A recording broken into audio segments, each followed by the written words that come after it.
In this book, I collected articles, interviews that I've wrote in the course of a quarter century.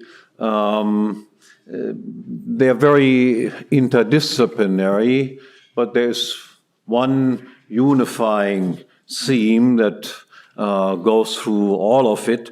That is property, or more precisely, private property, defined as the exclusive control of scarce resources, the origin of private property and its ethical and economic rationale and justification as the ultimate source of peace and prosperity. And on the other hand, the state defined as a territorial monopolist of ultimate decision-making and conflict arbitration, including all cases of conflict involving the state and its agents itself, and its origin and its role as the greatest danger to private property, as a prominent source of conflict, and the greatest enemy to peace and prosperity. And finally, the constitution of a private law society, defined as a society without a state or any monopolist whatsoever, whether legal or otherwise, and its unique function as the only conceivable guarantor of eternal peace and prosperity. But there's more to it than just this. There are reflections on social evolution and the causes of the so-called Neolithic revolution, the invention of agriculture, and of the Industrial Revolution. I'll come back to that in a second. On monarchy and on the decivilizing effects of democracy, on war, on centralization, on secession, on egalitarianism, on inequality, and on natural aristocracy, and on the inevitability and virtue of discrimination, and on migration and the perils of multiculturalism, much of which is extremely politically incorrect and has made me a persona non grata, not only among mainstream intellectuals, but also, and in particular, among many so-called left big government or bleeding heart libertarians. Some of the pieces that I assembled in this volume are dealing with purely theoretical, value-free, philosophical or economic problems. Others deal with normative issues, and still others are concerned with matters of politics and political strategy. Some of the pieces are very long and intellectually demanding, and others are short and easy. Most of them have been published before, but there are also a few that have never been published anyplace else before. And I want to say a few words about one of those pieces. It is titled From the Malthusian Trap to the Industrial Revolution, an Explanation of Social Evolution. This is also a piece that is somewhat politically incorrect, I would say. Again, also, and not in the least, among libertarian circles. What I want to say about this piece is just a brief indication of what I do there. Until about 1800, that is, until the time when we say the Industrial Revolution began in England.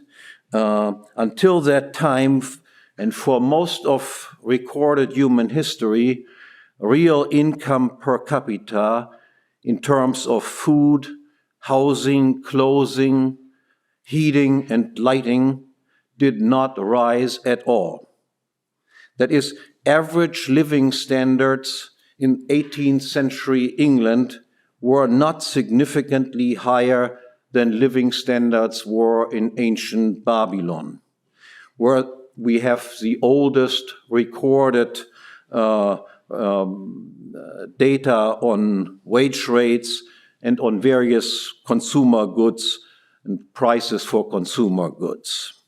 So we can also say that until about 1800, there existed little difference in the economics or in the economies of humans and non-human animals, because for animals and also for plants, it is always and invariably true that an increase in their number will encroach upon the available means of subsistence and eventually lead to overpopulation, that is, to supernumerary specimens, as Mises called them, which must be weeded out due to a lack of sustenance.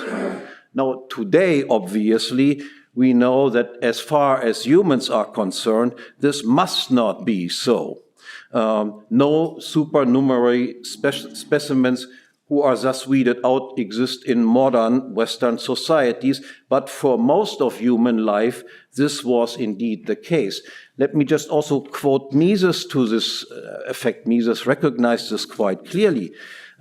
He said, the purposive adjustment of the birth rate to the supply of material potentialities of well-being is an indispensable condition of human life and action, of civilization, and of any improvement in wealth and welfare. Where the average standard of living is impaired by the excessive increase in population figures, irreconcilable conflicts of interest arise. Each individual is again a rival of all other individuals in the struggle for survival. The annihilation of rivals is the only means to increase one's well-being. As natural conditions are, man has only the choice between the pitiless war of each against each or social cooperation. But social cooperation is impossible if people give rein to the natural impulses of proliferation. The question then that I address in this rather lengthy essay is, what did get us out of this Malthusian trap which characterized most of human history? And the answer that is frequently given, the standard answer, also among libertarians, is there must have been some institutional change that occurred around 1800. And what is typically pointed out is there must have been a better protection of private property rights that somehow occurred at that time. But no such change can be found in history. That is simply not true. Private property rights were also well protected hundreds of years before, and still we did not get out of the Malthusian trap. It is true that the protection of private property rights is a necessary condition for getting out of this trap, but it is certainly not sufficient. Now, what I hypothesize in accordance with some other sources, I should mention in particular Michael Hart's book on understanding human history, and also a book by Gregory Clark, Farewell to Arms, is the variable of human intelligence. During the Malthusian age, what we can observe is that those people who are economically successful and do survive are by and large the brighter people, and the brighter people have a larger number of offspring. And this is in particular true in northern regions on the globe, because northern regions represent a more challenging environment, and higher intelligence is, so to speak, something that is especially advantageous to have in more challenging environments. And it takes a long time in order to breed a more intelligent population that then makes it possible to make enough technological innovations to allow not only growth of the population, but at the same time also an increase in per capita income of this growing population. And this breeding of a more highly intelligent population, especially in the north with the gradient going to the south, is responsible for the Industrial Revolution that broke out around 1800. No institutional changes are responsible for this, but the gradual development of a more intelligent population due to the fact that the more intelligent people breed a larger number of offspring and thereby gradually increase the average intelligence of the population. And I also point out that there is, of course, then also the possibility that this development can be reversed. It can be reversed if it happens that the less intelligent people do breed larger numbers of people and the more intelligent people breed less and less. And that is a danger you all know already. Thank you very much.